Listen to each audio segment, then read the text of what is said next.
Good evening. A long, long time ago, there was a small village up in Africa. There was an easterly wind that was blowing in that village. It blew to such an extent that one could tell that winter was there. You'd find people in that village. They would gather together in a bonfire. They would dance along music that would keep their bodies warm. They had drums, they had instruments that they would play. And in that same village, there was a small 6-year-old girl who was beautiful and dark in complexion, who her father used to read her stories. And she believed all her father's stories. And each and every time her father would read her story, she would emulate the character and want to be that character.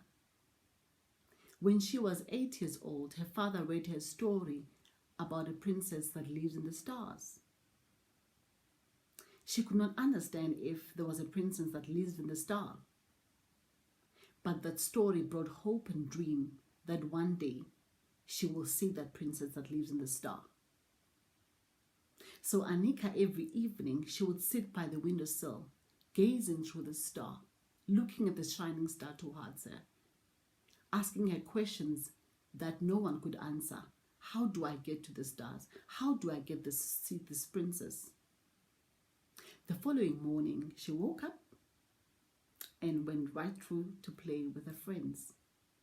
When she gets to her friends, she tells them about the story of a princess that lives in the star. And her friends could not believe her.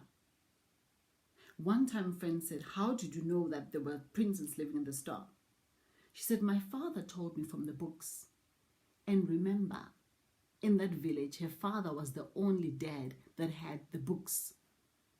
All the other children's stories that were told by their parents or their forefathers, it was stories that they were told, generational stories, not from any book.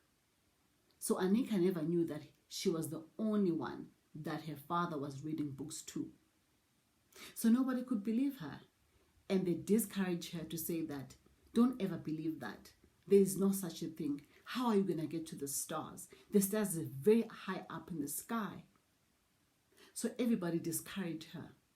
And I remember that day she dashes out, coming out from her friends, going into the house. When she gets to the house, she goes to her dad. "Daddy, please read me that story again of a princess that lives in the stars." Her daddy said to her, "Stories, my child, are only told in the evening, not in the daytime." After that, she went right into her room. She opened up her closet, and nothing was amazing in her closet. But she realized that when she was 8 years old, her dad bought her a nice princess outfit. She took up that outfit, and that was the only outfit in her closet that had nice, beautiful colors. She wore her princess dress, she wore her colorful boots, and she had a nice glittery Alice band. And that day she concluded, "I'm going to the stars." She dresses up and dashes out and departs to the stars. As she's going on her journey to the stars, she doesn't have a GPS, she doesn't have a map. The only indicator is the star that she's facing. So she drives through the stars. She's driving towards the stars. As she's driving, she's asking herself, "Have I made the right decision?" She's getting closer and closer to the stars. As she gets close, she sees 2 soldiers standing outside a huge door. And when she gets closer to the soldiers, outside, they greet her to say, "Good evening, Princess Anika." To her amazement, they know her. Now she goes into the palace, and she could not believe that this is the dream that I was dreaming about. There is a princess. So when she gets to the palace, everybody's waiting for her. It's time to eat supper.